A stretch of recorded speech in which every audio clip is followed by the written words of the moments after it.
20 करोड़ का कर्ज, जान से मारने की मिली थी धमकी। पंचकुला में प्रवीण मित्तल ने अपने परिवार के 7 सदस्यों के साथ सामूहिक आत्महत्या कर ली है।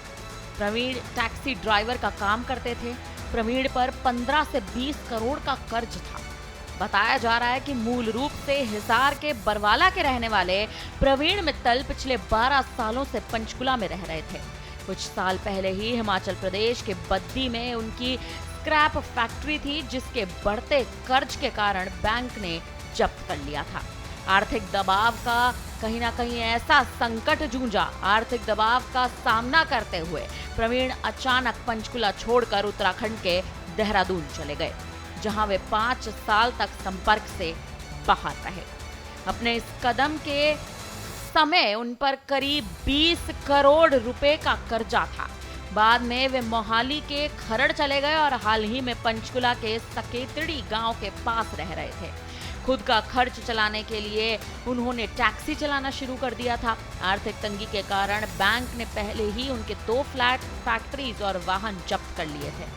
पुलिस के अनुसार प्रवीण ने एक सुसाइड नोट छोड़ा है, जिसमें उसने अनुरोध किया है कि उसका अंतिम संस्कार उसके चचेरे भाई संदीप अग्रवाल करें।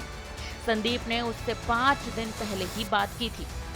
बताया जा रहा है कि प्रवीण मित्तल और उनका परिवार 2020 से 2023 के अंत तक देहरादून में रहा।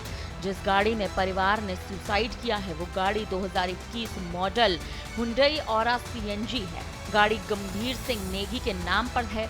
नेगी ने प्रवीण को कार अपने नाम से फाइनेंस करवाई थी। गंभीर नेगी ने इस बात की जानकारी पुलिस को भी दी है, बयान भी दर्ज कराया है।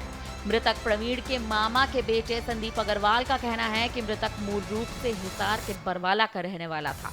करीब 12 साल पहले पंचकुला में शिफ्ट हुआ और उनकी स्क्रैप की एक फैक्ट्री बद्दी हिमाचल में थी, जिसको बैंक ने सीज कर लिया था, जिसका कर्ज काफी हो चुका था, जिसके चलते हुए एकदम से पंचकुला से गायब होकर वो उत्तराखंड के देहरादून में शिफ्ट हो गए। 5 साल तक उन्होंने किसी से कोई संपर्क नहीं किया। फिर कुछ समय पहले मोहाली के खरड़ में आकर रहने लगे।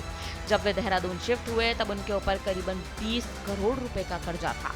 कर्ज नहीं देने के चलते उन्हें जान से मारने की धमकियां मिली।